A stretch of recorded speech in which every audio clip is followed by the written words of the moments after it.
हाय दोस्तों, आप सभी को हमारे YouTube चैनल देसी स्टडी पॉइंट में बहुत बहुत स्वागत है। आज हम लोग क्लास 8 के एक विषय को देखेंगे जिसका नाम है विद्युत धारा का रासायनिक प्रभाव। आज हम लोग इस चैप्टर से बनने वाले उन सभी प्रश्नों को देखेंगे जो आपके होने वाले दिसंबर माह के टर्म 1 के एग्जाम के दृष्टिकोण से बहुत ही महत्वपूर्ण होने वाला है। तो चलिए दोस्तों, एक एक करके उन सभी प्रश्नों को देखते हैं और हल करने का प्रयास करते हैं। आज का हमारा पहला क्वेश्चन, इनमें से कौन विद्युत धारा का सुचालक है? पहला ऑप्शन है लकड़ी, दूसरा ऑप्शन है रबड़, तीसरा ऑप्शन है कागज या चौथा ऑप्शन है पीतल। तो विद्युत धारा का सुचालक उन पदार्थों को कहते हैं जो अपने से होकर विद्युत धारा प्रवाह होने देती हैं। तो इस सवाल का सही जवाब होगा ऑप्शन नंबर 4 पीतल। हमारा आज का अगला क्वेश्चन, निम्नलिखित में से कौन विद्युत का कुचालक है? पहला ऑप्शन है तांबा, दूसरा ऑप्शन है लोहा, तीसरा ऑप्शन है एल्युमिनियम या चौथा ऑप्शन है रबड़। तो इस सवाल का सही जवाब होगा ऑप्शन नंबर चौथा रबड़। हमारा आज का अगला क्वेश्चन, निम्नलिखित में से कौन विद्युत का चालक नहीं है? पहला ऑप्शन है तांबा, दूसरा ऑप्शन है लोहा, तीसरा ऑप्शन है प्लास्टिक या चौथा ऑप्शन है ग्रेफाइट। तो इस सवाल का सही जवाब होगा ऑप्शन नंबर 3 प्लास्टिक। हमारा आज का अगला क्वेश्चन, निम्नलिखित में से कौन सी ऐसी एक धातु है जिसे विद्युत लेपन द्वारा किसी वस्तु की चमक को बढ़ाया जा सकता है? पहला ऑप्शन है लोहा, दूसरा ऑप्शन है क्रोमियम, तीसरा ऑप्शन है तांबा या चौथा ऑप्शन है एल्युमिनियम।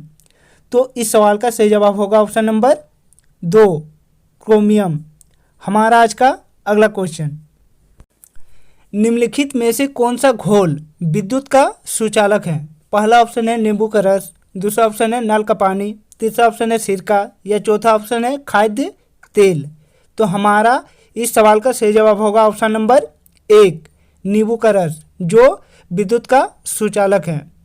हमारा आज का अगला क्वेश्चन, विद्युत धारा के किस प्रभाव का उपयोग विद्युत लेपन में होता है? पहला ऑप्शन है ऊष्मीय प्रभाव, दूसरा ऑप्शन है चुंबकीय प्रभाव, तीसरा ऑप्शन है रासायनिक प्रभाव या चौथा ऑप्शन है इनमें से कोई नहीं। तो इस सवाल का सही जवाब होगा ऑप्शन नंबर 3 रासायनिक प्रभाव, जो विद्युत लेपन में उपयोग किया जाता है। हमारा आज का अगला क्वेश्चन, खाद्य पदार्थ को संरक्षित करने के लिए लोहे के डिब्बे पर किस धातु का विद्युत लेपन किया जाता है? तो चलिए दोस्तों, ऑप्शन को देखते हैं। पहला ऑप्शन है टिन, दूसरा ऑप्शन है जिंक, तीसरा ऑप्शन है एल्युमिनियम या चौथा ऑप्शन है लोहा। तो इस सवाल का सही जवाब होगा ऑप्शन नंबर 1 टिन। हमारा आज का अगला क्वेश्चन, लोहे के पुलों को जंग से बचाने के लिए किस धातु का विद्युत लेपन किया जाता है? पहला ऑप्शन है क्रोमियम, दूसरा ऑप्शन है जिंक, तीसरा ऑप्शन है चांदी या चौथा ऑप्शन है टिन। तो हमारा इस सवाल का सही जवाब होगा ऑप्शन नंबर 2 जिंक। जिंक के विद्युत लेपन से लोहे के पुलों को जंग से बचाया जा सकता है। हमारा आज का अगला क्वेश्चन, विद्युत धारा की सहायता से किसी धातु की सतह पर ऐच्छिक धातु की परत निक्षेपित करने की प्रक्रिया को क्या कहते हैं? तो चलिए दोस्तों, ऑप्शन को देखते हैं। पहला ऑप्शन है विद्युतदर्शी, दूसरा ऑप्शन है विक्षेपण, तीसरा ऑप्शन है विद्युत लेपन या चौथा ऑप्शन है विद्युत बल। तो हमारा इस सवाल का सही जवाब होगा ऑप्शन नंबर 3 विद्युत लेपन। आज का हमारा अगला क्वेश्चन, विद्युत धारा उत्पन्न करता है।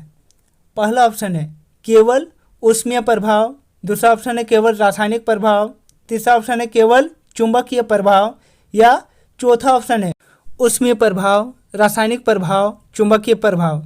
यह तीनों प्रभाव उत्पन्न करती है। तो हमारा इस सवाल का सही जवाब होगा ऑप्शन नंबर 4 ऊष्मीय प्रभाव, रासायनिक प्रभाव और चुंबकीय प्रभाव। आज का हमारा अगला क्वेश्चन, इलेक्ट्रॉन के प्रवाह को क्या कहते हैं? पहला ऑप्शन है विद्युत धारा, दूसरा ऑप्शन है इलेक्ट्रोड, तीसरा ऑप्शन है विद्युत अपघटन या चौथा ऑप्शन है विद्युत लेपन। तो हमारा इस सवाल का सही जवाब होगा ऑप्शन नंबर 1 विद्युत धारा। इलेक्ट्रॉन के प्रवाह को विद्युत धारा कहा जाता है। हमारा आज का अगला क्वेश्चन, निम्नलिखित में से कौन सा पदार्थ विद्युत का हीन चालक है? पहला ऑप्शन है आसुत जल, दूसरा ऑप्शन है नींबू का पानी, तीसरा ऑप्शन है सिरका या चौथा ऑप्शन है साबुन का पानी। तो इस सवाल का सही जवाब होगा ऑप्शन नंबर 1 आसुत जल, जो विद्युत का हिमचालक है। हमारा आज का अगला क्वेश्चन, जब चालक विलयन में विद्युत प्रवाहित की जाती है तब विलयन का रंग में परिवर्तन होता है या संकेत करता है। तो चलिए दोस्तों ऑप्शन को देखते हैं। हमारा पहला ऑप्शन है विद्युत धारा के रासायनिक प्रभाव का, दूसरा ऑप्शन है विद्युत धारा के ऊष्मीय प्रभाव का, तीसरा ऑप्शन है विद्युत धारा के चुंबकीय प्रभाव का, या चौथा ऑप्शन है विद्युत धारा के त्वरित प्रभाव का। तो इस सवाल का सही जवाब होगा ऑप्शन नंबर 1 विद्युत धारा के रासायनिक प्रभाव का। हमारा आज का अगला क्वेश्चन, बिजली मिस्त्री हाथ में रबड़ के दस्ताने पहनकर काम करता है क्योंकि पहला ऑप्शन है सामान पकड़ने में सहायता होती है, दूसरा ऑप्शन है हाथ में जलन नहीं होती है, तीसरा ऑप्शन है हाथ में बिजली का झटका नहीं लगता है, या चौथा ऑप्शन है हाथ में घर्षण नहीं होता है। तो इस सवाल का सही जवाब होगा ऑप्शन नंबर 3 हाथ में बिजली का झटका नहीं लगती है। हमारा आज का अगला क्वेश्चन, साइकिल के हैंडल तथा पहियों के रिम को चमकदार बनाने के लिए किस धातु का विद्युत लेपन किया जाता है। पहला ऑप्शन है क्रोमियम, दूसरा ऑप्शन है तांबा, तीसरा ऑप्शन है एल्युमिनियम, या चौथा ऑप्शन है लोहा। तो साइकिल के हैंडल तथा पहियों के रिम को चमकदार बनाने के लिए क्रोमियम का विद्युत लेपन किया जाता है। तो इस सवाल का सही जवाब होगा ऑप्शन नंबर 1 क्रोमियम। हमारा आज का अगला क्वेश्चन, पानी में हाइड्रोजन एवं ऑक्सीजन का अनुपात क्या होता है। पहला ऑप्शन है 3:1, दूसरा ऑप्शन है 1:3, तीसरा ऑप्शन है 2:1, या चौथा ऑप्शन है 1:2। तो पानी का सूत्र होता है H2O, इसीलिए इसका अनुपात भी होगा 2:1। तो इस सवाल का सही जवाब होगा ऑप्शन नंबर 3 2:1। हमारा आज का अगला क्वेश्चन, वह पदार्थ जो अपने से होकर विद्युत धारा को प्रवाहित होने देती है वे विद्युत के क्या कहलाते हैं। पहला ऑप्शन है कुचालक, दूसरा ऑप्शन है सुचालक, तीसरा ऑप्शन है हीनचालक, या चौथा ऑप्शन है इनमें से कोई नहीं। तो जो पदार्थ अपने से होकर विद्युत धारा को प्रवाहित होने देती हैं उन्हें सुचालक कहते हैं। तो इस सवाल का सही जवाब होगा ऑप्शन नंबर 2 सुचालक। हमारा आज का अगला क्वेश्चन, जो पदार्थ अपने से होकर विद्युत धारा को आसानी से प्रवाहित नहीं होने देती हैं उन्हें क्या कहते हैं। पहला ऑप्शन है विद्युत के हीनचालक, दूसरा ऑप्शन है विद्युत के सुचालक, तीसरा ऑप्शन है विद्युत के कुचालक, या चौथा ऑप्शन है इनमें से कोई नहीं।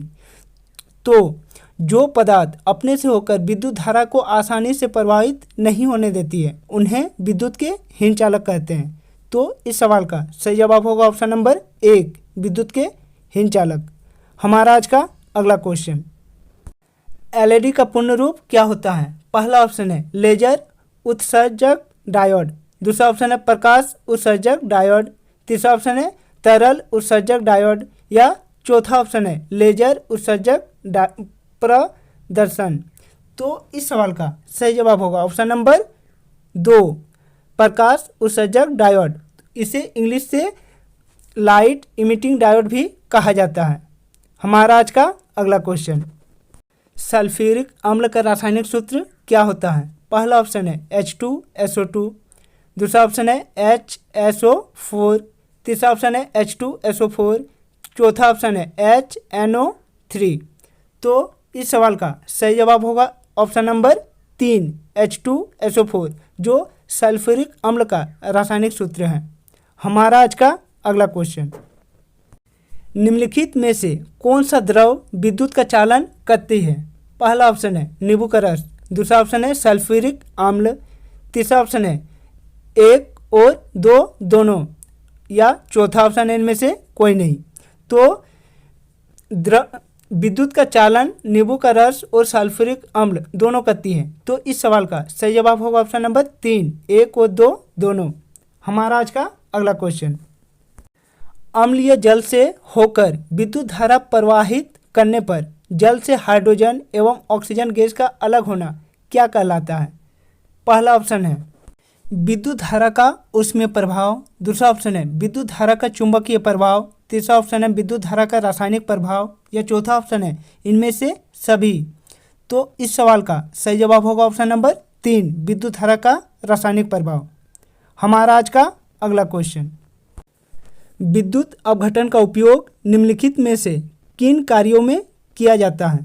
पहला ऑप्शन है धातुओं का उसके अयस्कों से निष्कर्षण में, दूसरा ऑप्शन है धातुओं पर परत चढ़ाने में, तीसरा ऑप्शन है धातुओं के शुद्धिकरण में, या चौथा ऑप्शन है इनमें से सभी। तो इस सवाल का सही जवाब होगा ऑप्शन नंबर 4, इनमें से सभी। विद्युत अपघटन का उपयोग धातुओं को उसके अयस्कों से निष्कर्षण करने में भी किया जाता है, धातुओं पर परत चढ़ाने में भी किया जाता है और धातुओं के शुद्धिकरण में भी किया जाता है। हमारा आज का अगला क्वेश्चन, किन पदार्थों के विलयन विद्युत का चालन करती हैं? पहला ऑप्शन है अम्लों के, दूसरा ऑप्शन है क्षारकों के, तीसरा ऑप्शन है लवणों के, या चौथा ऑप्शन है इनमें से सभी। तो इस सवाल का सही जवाब होगा ऑप्शन नंबर 4, इनमें से सभी। हमारा आज का अगला क्वेश्चन, वह इलेक्ट्रॉन जो समान मात्रा में कॉपर विलयन में घुल जाती हैं किस चीज़ का बना होता है? पहला ऑप्शन है पीतल के प्लेट का, दूसरा ऑप्शन है तांबे की प्लेट का, तीसरा ऑप्शन है चांदी के प्लेट का, या चौथा ऑप्शन है लोहे की प्लेट का। तो इस सवाल का सही जवाब होगा ऑप्शन नंबर 2, तांबे की प्लेट का। हमारा आज का अगला क्वेश्चन, जिस पथ से विद्युत धारा प्रवाहित होती है उसे डैश कहा जाता है? पहला ऑप्शन है विद्युत पथ, दूसरा ऑप्शन है इलेक्ट्रिक रिले, तीसरा ऑप्शन है शॉर्ट सर्किट, या चौथा ऑप्शन है इलेक्ट्रिक सर्किट। तो हमारा इस सवाल का सही जवाब होगा ऑप्शन नंबर 1, विद्युत पथ। जिस पथ से विद्युत धारा प्रवाहित होती है उन्हें विद्युत पथ कहते हैं। हमारा आज का अगला क्वेश्चन, बैटरी के कितने ध्रुव होती हैं? पहला ऑप्शन है 1, दूसरा ऑप्शन है 2, तीसरा ऑप्शन है 3, या चौथा ऑप्शन है 4। तो बैटरी के 2 ध्रुव होती हैं, एक धनात्मक और दूसरी ऋणात्मक, जिसे हम लोग प्लस और माइनस से डिनोट करते हैं।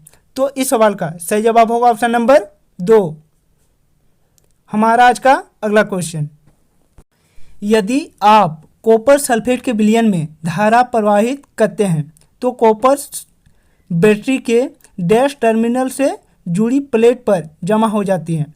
पहला ऑप्शन है धनात्मक, दूसरा ऑप्शन है ऋणात्मक, तीसरा ऑप्शन है दोनों, या चौथा ऑप्शन है इनमें से कोई नहीं। तो इस सवाल का सही जवाब होगा ऑप्शन नंबर 2, ऋणात्मक।